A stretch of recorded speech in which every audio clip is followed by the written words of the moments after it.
Hey everyone, it's John here from Hot Take Hockey, back with another video. I want to go over Leaf trade scenarios again from different fans and also maybe some scenarios from myself. If you're a new subscriber, welcome. Hit that subscribe, like, notification bell, all that good stuff.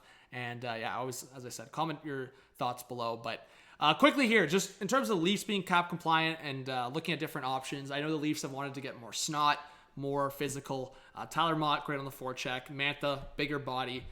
These are trade scenarios here. So you move the money out from Yarncrow. Washington retains on Mantha. And yeah, Mantha's kind of getting to that cap dump scenario. So he's got to bounce back in his career. And then the Leafs move on from Sam Lafferty, get a pick upgrade essentially. So just quickly to look at what these lines would look like. I think, yeah, I have them here. So, I mean, Mantha, Domi, Roberts. I mean, it's fine. But again, I think in terms of the Leafs scenarios, I've talked about a more balanced approach. And I want Holmberg to get an opportunity. But let's look at other opportunities here through trade. I've talked about the Brodie and Zadorov scenario. Yeah, like I think Calgary's got to give more for that to happen. But the fact that this person has a first as well, the Hervinen versus Andrew Peak thing. Yeah, I've seen that scenario where you trade like a guy like Hervinen in a second for Andrew Peak. If you can make the cap work, I would say Yarncrow's got to go out to bring a defenseman like that. Let's see, keep going. Okay, so this is the scenario where I had where the Leafs, the extra snot and extra defensive, I would say, structure. So you bring in a guy like Mario Ferraro. I know people have looked at that. A couple draft picks, Liljegren, Lafferty. That's a lot to give up for Mario Ferraro, but block shots, the presence, I think he can be a top 4 guy.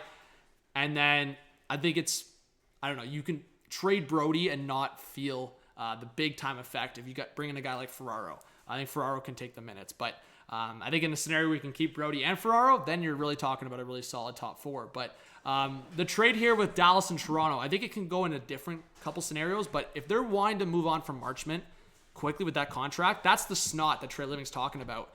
And I would even like a guy like Dellandrea in that trade. This is kind of a fun scenario too, where it's like Nick Robertson reunites with his brother, Jason Robertson in Dallas. So I think when you're looking at this just as an individual scenario, it actually benefits both teams probably. I mean, the Leafs get extra snot. Every one of those guys that they got brings physicality. Dellandrea has a bit of an edge to his game, but skilled. Hakanpää, big body on defense. And Marchment, obviously we know what Marchment brings. Yes, the Leafs move on from these guys, but you know what? They probably get a little bit more playoff pedigree or playoff style there.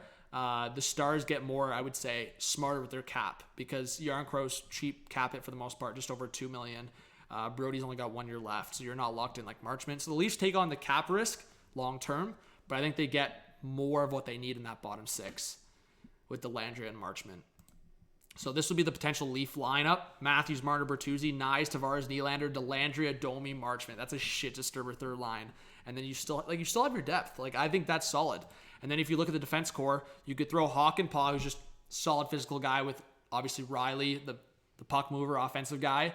And then Mario Ferraro and Jake McCabe is your shutdown pair. And then Giordano and Klingberg. You shelter Klingberg, just get him on the second power play unit, put up some numbers. And then Samsonov on wall. It's not bad. It's definitely not bad.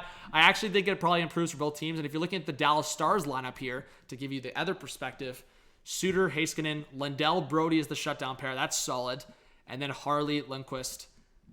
I think the Dallas Stars, in a way, get better for what they're looking for. I think they want that defensive presence. Brodie's a massive upgrade over Hakanpää.